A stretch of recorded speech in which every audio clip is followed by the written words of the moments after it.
Marcelo, ¿cómo estás? Muy bien, gracias por la invitación. Gracias por venir. No, por favor. Bueno, estuviste en Buenos Aires el fin de semana, viendo un poco también cómo funciona la boleta electrónica de cara a lo que se va a implementar en Neuquén en los próximos meses. Sí, fuimos en una delegación municipal a los efectos de observar cómo era el comicio, cómo era el sistema, cuál era el comportamiento y las impresiones de los distintos actores que hacen a un domingo de elecciones. En una elección importante, 2,5 millones de votantes, 8.000 y pico de mesas habilitadas, 750 escuelas. Para que nos ubiquemos, Neuquén en votantes, en mesas y escuelas representa entre el 8 y el 9% de lo que fue la elección el día domingo. Así que nos dirigimos a la central de supervisión de todo lo que es el proceso de boleta única electrónica, y después nos dirigimos a una escuela, y si querés te comento cómo es la metodología de votación. Es una mezcla de lo tradicional y lo nuevo. En materia de lo tradicional, el votante se dirige a la mesa, presenta su documento, la autoridad de mesa, los fiscales chequean que uno está en el padrón, y en lugar de darle un sobre, se le da una tarjeta, que es la boleta única electrónica, que tiene 2 troqueles. El primer troquel se arranca y se lo queda el presidente de mesa. Hay una cosa novedosa, no hay cuarto oscuro. ¿Sí? ¿Tampoco lo hubo en Buenos Aires? No hay cuarto oscuro. Entonces, en el mismo aula conviven las autoridades de mesa con los fiscales, y en el rinconcito la pantalla. Obviamente uno mira la parte de atrás de la pantalla y el votante se pone de frente a la pantalla. Se dirige el votante... Es como si acá tengo la pantalla y voy a votar y voy a tocar... Y las autoridades de mesa están atrás, claro. A 3-4 metros atrás. Exactamente. Entonces consigno la tarjeta en una ranura y se enciende la pantalla. Cuando se enciende la pantalla aparecen todos los candidatos. ¿Con foto? Con foto. Sí, cada vez que un votante introduce la boleta en la ranura, los candidatos aparecen en una ubicación aleatoria, siempre van cambiando de lugar.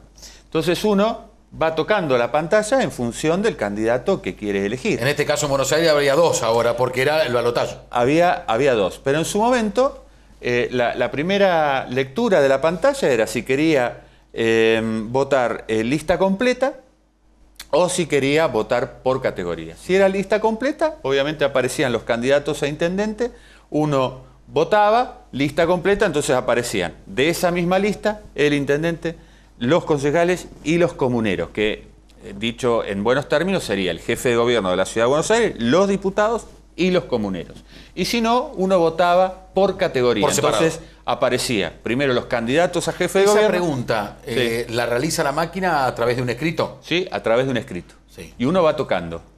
¿Qué es lo que quiere? Lo primero que aparece dice, ¿quiere votar lista completa o por categoría? Entonces por categoría aparecían los jefes de gobierno. Una vez que uno aceptaba, luego aparecían los diputados. Cuando uno aceptaba, aparecían los comuneros. Y uno aceptaba y aparecía toda... ¿Da la posibilidad de enmendar el error? Por ejemplo, si yo me equivoco y quería votar lista completa y toqué sin querer lo otro. Siempre se puede volver para atrás, porque hasta que le ponga aceptar. La opción de modificar o aceptar, siempre está esa frase. La pregunta. Pero también puedo aceptar todo. Se imprime la boleta electrónica al dorso, saco la boleta electrónica y en los pasos que voy hasta la mesa donde está la autoridad de mesa, me arrepentí. Entonces le digo a la autoridad de mesa, mire, la verdad, me arrepentí. Le devuelvo la tarjeta, se rompe esa tarjeta, el presidente me da otra tarjeta y vuelvo a votar. Es decir, el voto está cerrado únicamente cuando el voto está en la urna, adentro de la urna. Si no, tengo todas las posibilidades de volver a modificar. ¿En la tarjeta atrás sale impreso por quién votaste? Exactamente. ¿Sí? Entonces, tiene lo bueno de lo tradicional, que es el papel físico, con la elección que uno hizo, por si hay alguna necesidad de chequear nuevamente los votos en otra oportunidad, uno tiene el papel físico. Pero tiene lo bueno de la tecnología, que es la rapidez. La máquina no tiene ninguna memoria o archivo de lo votado, ¿sí? Con lo cual no hay ninguna situación de fraude en ese lugar. Es una máquina que solamente tiene inteligencia para imprimir la boleta y para contar los votos, porque los votos se pueden contar dando vuelta todos los dorsos de las boletas y en un pizarrón haciendo palotes como antes, como hacemos nosotros, o agarramos como en el supermercado y le enfrentamos a la caja y la máquina te lo va contando automáticamente. Para que quede más claro, puede hacerlo de las dos maneras. De las dos maneras. ¿Sí? Entonces te coincide lo que tenés en el pizarrón, te coincide lo que tenés acá, de lo y que te coincide el padrón de votante. De lo que vos quieras. Cuando uno entrevista a los capacitadores de la Defensoría del Pueblo, ¿quiénes son los capacitadores? Marcelo, te hago una pregunta. ¿En Buenos Aires lo hicieron mesa por mesa esto? Sí, bueno, cada mesa tenía su pantalla. Sí. Porque en algún momento se habló de que yo podía ir a mi mesa, donde yo votaba, me daban el coso, y si había cualquier máquina por ahí dando vuelta que estaba sin funcionar o porque no había gente, yo podía ir a votar a la otra máquina. ¿Se entiende? Si usted está en la mesa A y la mesa B, la mesa claro. A tiene mucha gente, la mesa B... Puedo votar. A ver, no se hace eso, salvo que usted, por ejemplo, sea una persona con una movilidad reducida. Está bien. Entonces, se le lleva la urna a la entrada del colegio y vota en una máquina que está a la entrada del colegio. Y después se lleva la urna al lugar de origen. Eso se hace. Si no, tiene que votar. Claro, porque lo que dice el padrón tiene que coincidir con la cantidad de votos que hay adentro de la urna. Claro.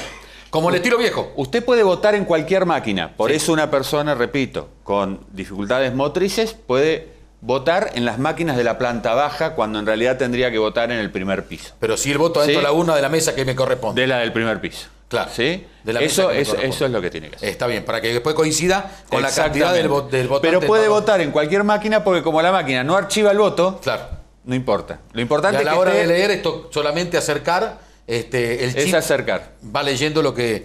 Perdón, cuando uno retira la tarjeta de votación, la boleta única electrónica, queda un troquel en la boleta. Entonces, el segundo troquel. El segundo troquel. Entonces uno saca el troquel, se lo da al presidente, el presidente verifica que un troquel tenga los mismos dibujitos que el otro troquel, entonces se certifica que estamos hablando de la tarjeta electrónica o de la boleta única electrónica que previamente le había dado el presidente de mesa. Cuando consultamos a los capacitadores de la Defensoría del Pueblo, ¿quiénes son los capacitadores? Aquellas personas que están en la planta baja de la escuela diciéndole, señora, ¿quiere practicar? Entonces, antes de ir a la mesa a votar oficialmente, uno puede practicar. Esos son los capacitadores. Realmente hablan de que la gente prácticamente no tiene necesidad de capacitación. En el balotaje solamente necesitó probarse el 10% de lo que se habían probado hace 15 días en la elección anterior. Cuando uno habla de las autoridades de mesa, dicen que con el sistema anterior, en esa misma mesa que le había tocado ya ser presidente de mesa, cerraban las mesas entre las 9:30 y las 10 de la noche. O la están cerrando a las 18:45, es decir, 45 minutos después de que se retiró el último votante. Los resultados, y esto lo pudimos ver hace 15 días en Buenos Aires cuando se escrutaban los votos de capital y de provincia de Córdoba. A las 20 horas se llevaban escrutado el 80% de los votos emitidos en capital y solamente el 2% en Córdoba.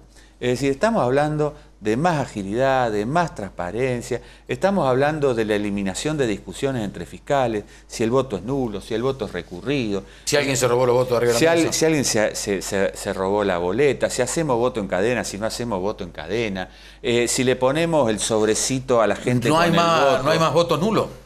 No hay más votos nulos, hay Ni votos recurrido. positivos, es decir, a un determinado candidato, o en blanco. Si usted quiere no votar a nadie, puede votar en blanco. Y ahora entramos en la discusión esa de a quién va el voto blanco. Veo que siempre se dice a quién va el voto blanco. Sí, esa es una cuestión... Vos la escuchaste que favorecía al que estaba en el gobierno. Esa es una cuestión filosófica. No juega. No votaste a nadie. En realidad, No votaste a nadie. En realidad yo creo que es una intelectualidad que le quiere dar a aquel que no se decide votar por nadie. Porque en realidad el que gana, gana. Habría que empezar a hilar más fino de qué va a pasar el día que ganen los blancos. Si algún día en una elección se da que gane los votos en blanco, no ganó ningún candidato, ¿quién gana? Esa es una discusión que hay que dar. ¿Hay que volver a votar? Siempre va... A ver. Siempre, ¿Hay que volver a votar? Siempre va a haber un presidente. Si el 90% de los votos son en blanco, el presidente asumirá con el 8% de los votos. Ahí es donde estaba la discusión que algunos decían, no, si ganan los votos en blanco sigue el mismo que está en el gobierno. No. Yo no creo que sea así. No, en absoluto. Bueno, pero de todos modos siempre gana alguien. Se elimina la feta de salame dentro del voto, se elimina los papeles que dicen cualquier barbaridad. Todo eso no está más. En realidad lo que se elimina también es esta discusión en voto recurrido y nulo, que nosotros la sufrimos en el año 2013, cuando perdimos la elección a concejales por solo 122 votos, y hubo un altísimo número histórico en la ciudad de Neuquén de votos nulos, que yo creo que no los defendimos correctamente, y si esos votos nulos hubieran sido recurridos, nosotros hubiéramos ganado la elección de concejales. Pero la justicia provincial no nos dejó abrir los votos nulos. Pero bueno, eso no lo lloramos porque fue un error de fiscalización nuestro. Eso se elimina. El voto es para uno, para otro o en blanco. ¿Cómo viviste lo del domingo en Buenos Aires? Teniendo en cuenta tu afinidad con el partido y con Mauricio Macri. ¿Cómo lo viviste? Y yo feliz. Cuando gana mi partido yo estoy feliz. La verdad que... ¿Qué lectura haces entonces? Y que en un balotaje de un lado estaba el PRO y del otro lado estaban todos los demás. Y el votante de la ciudad de Neuquén, después de 8 años de gestión, que eso siempre conlleva un desgaste. Y a pesar de que nuestro líder máximo ya no era candidato, sino que había un sucesor, la mayoría de los porteños eligió a ese proyecto que hace 8 años está gobernando con otra persona, pero reconociendo que hubo una buena gestión y que hay un equipo. Mire, el PRO hizo algo que no muchos partidos lo pueden hacer. Ganó Macri en la capital, volvió a ser reelegido, volvió a ganar con Larreta. Y si Larreta hubiera perdido con Michetti, ¿usted quién cree que hubiera ganado el domingo? Gabriela Michetti. Es decir, el PRO le da la posibilidad de ganar con cualquiera de 3 candidatos. Eso no lo hace cualquier partido. Pero como hay un enorme prejuicio con el PRO, ¿sí? La presidenta gana con el 54% de los votos y es una cosa increíble, una topadora. Larreta gana con el 52% y parece que tenemos que andar pidiendo disculpas, ¿verdad? Cuando hace 15 días Larreta se impuso por 20 puntos al segundo. La verdad que hicimos una elección fantástica. Yo la verdad que estoy muy orgulloso de pertenecer a un espacio que pueda dar estas posibilidades, de que cualquiera de 3 personas gane una elección. Y sin hablar de otras personas que tenemos en el PRO que ganan elecciones, como el Rabino Berman, por ejemplo, como Miguel del Cel en Santa Fe. Porque si no ganó Miguel del Cel en Santa Fe, fue por no tener quizá boleta única electrónica, ¿sí? Y como tantos otros candidatos en el PRO que exitosamente se presentan a elecciones. Así que la verdad que yo estoy muy feliz. ¿Cómo ves a Macri por lo que viene, digo, en agosto? Mira, yo creo que nosotros vamos con un frente, que es el Frente Cambiemos, donde está Sanz, donde está Elisa Carrió, y obviamente vamos a dividir votos ahí. Scioli no va a dividir votos porque es el único representante de ese espacio, con lo cual o le vamos a estar cerca de ganarle o muy parejos o quizá unos puntitos abajo por esto de la dispersión de votos que vamos a tener en nuestro espacio. Pero vamos a ir a un balotaje, como lo dicen todas las encuestas, y en el balotaje estoy seguro que Macri se va a imponer. Marcelo, gracias por hoy. Que sigan muy bien. Gracias. Hasta luego. De esta manera llegamos al final de Patagonia Norte. Gracias, pero muchísimas gracias a todos ustedes que nos permiten entrar en sus hogares todos los miércoles por la noche y con nuestras repeticiones. Para comunicarse con nosotros ya saben cómo tienen que hacerlo. Aquí figuran todas las vías de contacto, así que si tienen alguna sugerencia, lo hacen a través del WhatsApp, del Facebook, lo pueden hacer a través del Twitter, lo pueden hacer a través del mensaje de texto o con alguna llamada telefónica también a nuestros teléfonos. Gracias. Y hasta la semana próxima con Patagonia Norte por Somos el Valle en Canal 2.